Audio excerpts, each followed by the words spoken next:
ডক্টৰজনৰ গাফিলতি নচলিব ডক্টৰজনৰ গাফিলতি নচলিব আমাক ন্যায় লাগিবই আমাক ন্যায় লাগিবই এই জুই জ্বলিছে এই জুই জ্বলিছে আমাক ন্যায় দিবই লাগিব আমাৰ দাবী মানিবই লাগিব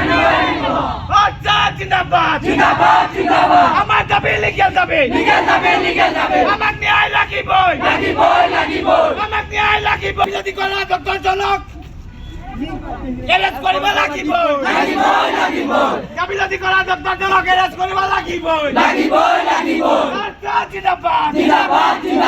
বুখাৰ প্ৰশাসন কাম নাই বুখাৰ প্ৰশাসন কাম নাই শ্ৰমিক ঐক্য জিন্দাবাদ শ্ৰমিক ঐক্য জিন্দাবাদ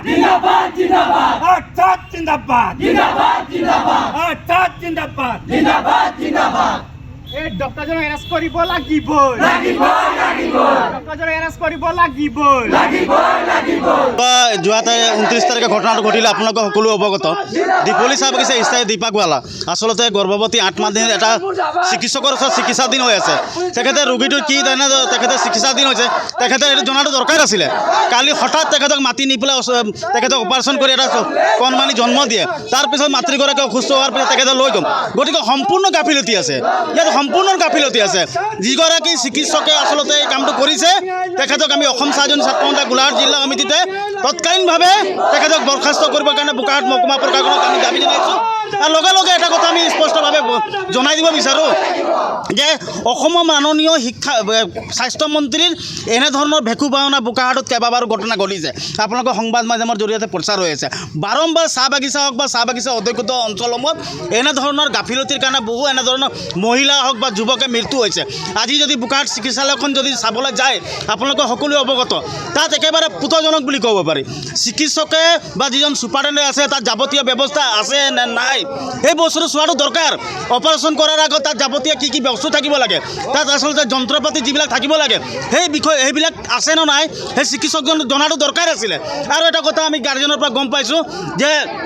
অপাৰেশ্যন কৰাৰ আগত দুপৰীয়া তেখেতৰ খানা দিয়া হৈছে খানা খোৱাৰ পিছত অপাৰেশ্যন কৰা হয় নেকি এই কথাটো এটা ৰহস্যৰ আঁৰত আছে গতিকে এটা ঘটনাটো একেবাৰে মৰ্মায়িক ঘটনা আৰু এই ঘটনাটোৰ লগত যিগৰাকী চিকিৎসক নাৰ্ছ জড়িত আছে সেই নাৰ্ছগৰাকীক ডক্টৰগৰাকীক তাৎক্ষণিকভাৱে বোকাহাট মহকুমা প্ৰশাসনে গ্ৰেপ্তাৰ কৰিব লাগিব আৰু অসমৰ স্বাস্থ্যমন্ত্ৰী ডাঙৰীয়াক এই বিষয়টোৰ ওপৰত হস্তক্ষেপ বিচাৰিছোঁ আৰু মাননীয় বোকাহাট সমষ্টিৰ বিধায়ক ডাঙৰীয়াকো এই ক্ষেত্ৰত তেখেতৰ গুৰুত্ব আৰোপ কৰিব লাগে আৰু তৎকালীনভাৱে জিলা আয়ুক্তৰ লগত কথা পাতি যিগৰাকী চিকিৎসকৰ দ্বাৰা গাফিলতি হৈছে সেই তেখেতক তাৎক্ষণিকভাৱে ইয়াৰ পৰা বৰখাস্ত কৰিবৰ কাৰণে আমি অসম চাহজনী ছাত্ৰ সন্থাৰ দাবী জনাইছোঁ আৰু এটা কথা ইতিমধ্যে আপোনালোকক অৱগত কৰিব বিচাৰোঁ যে বোকাহাটৰ এই যিটো চিকিৎসালয় আছে অসামৰিছে এইটো কেৱল এটা জকা হৈ আছে এই জকা হৈ আছে আমি যিমান দূৰ জানো এই জকাত কিন্তু চিকিৎসা নহয় গতিকে এই ক্ষেত্ৰত মাননীয় বিধায়কগৰাকীৰ সম্পূৰ্ণৰূপে তেখেতৰ হস্তক্ষেপটো তেখেতক আমি আন্তৰিকতাৰে বিচাৰিছোঁ এনেধৰণৰ বাৰম্বাৰ ঘটনা চাহ বাগিচা হওক বা বোকাহাট সমষ্টি জিলাৰ আমি বহু জাতি জনগোষ্ঠী বসবাস কৰি আহিছোঁ আৰু আমি দুখীয়া মানুহ আমি উন্নত চিকিৎসাৰ কাৰণে আমি বাহিৰা ট্ৰিটমেণ্ট কৰিব নোৱাৰোঁ ভাল এটা নাৰ্ছিং হোমত আমি ট্ৰিটমেণ্ট কৰিব নোৱাৰোঁ আমাৰ একমাত্ৰ ভৰসা আছে চিকিৎসালয় অসামৰিক চিকিৎসালয় যিবিলাক চৰকাৰী চিকিৎসালয় আছে গতিকে এই চিকিৎসালয়সমূহত এনেধৰণৰ এই জকা চিকিৎসালয় আমাক নালাগে গতিকে অসম চৰকাৰক আহ্বান জনাইছোঁ তৎক্ষণিকভাৱে আমাৰ যিসকল ইয়াত দায়িত্বত থকা যিসকল ছুপাৰিণ্টেণ্ডেণ্ট আছে সেই ছুপাৰিণ্টেণ্ডেণ্টক অতি শীঘ্ৰে বদলীকৰণ কৰিব লাগে কাৰণে আমি অসম চাহজনী ছাত্ৰ সন্থাৰ দাবী জনাইছোঁ আৰু যিগৰাকী চিকিৎসকৰ দ্বাৰাই মৃত্যুমুখত পৰিব লগা হ'ল মহিলাগৰাকীক তেখেতক বৰখাস্ত কৰিবৰ কাৰণে আমি অসম চাহজনী ছাত্ৰ সন্থা দাবী জনাইছোঁ আৰু যোৱাকালিও কৈছোঁ যে দাড়ি কমা নথকালৈকে এনেধৰণৰ এটা তদন্ত কৰিব লাগে আমাৰ কোনো প্ৰশ্ন থাকিব নালাগিব আৰু যিগৰাকী তেখেতৰ অভিভাৱক আছে অভিভাৱককো সোধপোছ কৰি পেলাই এই ঘটনাটোৰ গোটেই বিষয়বস্তুটো এটা তদন্ত হ'ব লাগিব আৰু ন্যায়িক তদন্ত হ'ব লাগিব দাড়ি কমা নথকাকৈ একদম স্পষ্টভাৱে নিকা ভাৱমূৰ্তিৰে বোকাহাট মহকুমা প্ৰশাসনক তদন্ত কৰিবৰ কাৰণে আমি অসম চাহজনী ছাত্ৰ সন্থা গোলাঘাট জিলা সমিতিয়ে দাবী জনাইছোঁ।